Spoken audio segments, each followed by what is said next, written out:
और जनाब एक और मामला आपके सामने रखते हैं। क्रिकेट बोर्ड का मीडिया भी मीडिया मैनेजर के सामने बेबस है। क्रिकेट बोर्ड के किस अफसर की सिफारिश से आखिरी वक्त में उसको टीम के साथ भिजवाया गया, बोल न्यूज़ ने इस हवाले से कुछ अहम तफसीलात हासिल करनी है।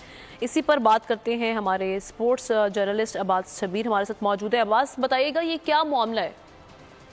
देखिए, एक तरफ तो कौमी टीम स्ट्रगल कर रही है, पूरी कौमी टीम के लिए दुआ गो है, लेकिन बड़े अफसोस के साथ मुझे ये कहना पड़ रहा है कि भारत में मौजूद जो कौमी टीम है उसके साथ एक मीडिया मैनेजर है, इफ्तिखार नागी उनका नाम है, वो ऐसी गलत खबरें मुख्तलिफ सोर्सेज से मुख्तलिफ लोगों को फैला रहे हैं।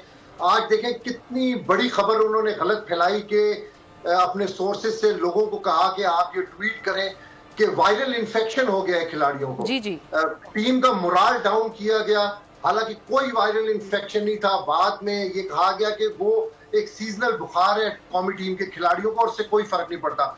इसके अलावा जब भारत से कौमी टीम को शिकस्त हुई तो ये गलत खबर फैलाई गई, एक क्योस फैलाया गया कि कौमी टीम का मोराल डाउन हो। मुझे समझ नहीं आ रही कि ये कौमी टीम के साथ जो मीडिया मैनेजर है ये हमारे मुल्क के साथ है या कौमी टीम के खिलाफ काम कर रहे हैं। उसने ये खबर फैलाई कि कौमी टीम के खिलाड़ियों की आपस में लड़ाई हुई है, काफी सख्त जुमलों का तबादला हुआ है, लेकिन ऐसी कोई बात नहीं है। टीम बिल्कुल मुतहिद है, लेकिन वो मीडिया मैनेजर मुसलसल, वो सलमान नसीर एक सीईओ है क्रिकेट बोर्ड में, उनकी सिफारिश से आखिरी वक्त में उनका नाम ड्रॉप हो गया था।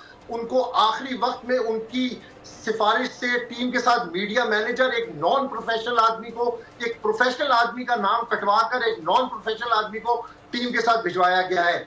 जो पाकिस्तान क्रिकेट बोर्ड का मीडिया है उसमें जो नई डायरेक्टर मीडिया है वो भारी तनख्वाह के साथ वहां पर मौजूद है। क्रिकेट बोर्ड के मीडिया के अंदर बहुत सारे अफसरान मौजूद हैं, लेकिन वो किसी की बात को नहीं मान रहे, वो सिर्फ अपनी मनमानी करें और ऐसी गलत खबरें ठीक है अपनी मनमानी करते हुए दिखाई दे रहे हैं। और बड़ा ये तशवीशनाक मामला है कि ऐसी खबरें फैलाई जा रही, टीम का मोराल डाउन हो रहा है एक बड़े इवेंट में। बहुत शुक्रिया आपका अब्बास।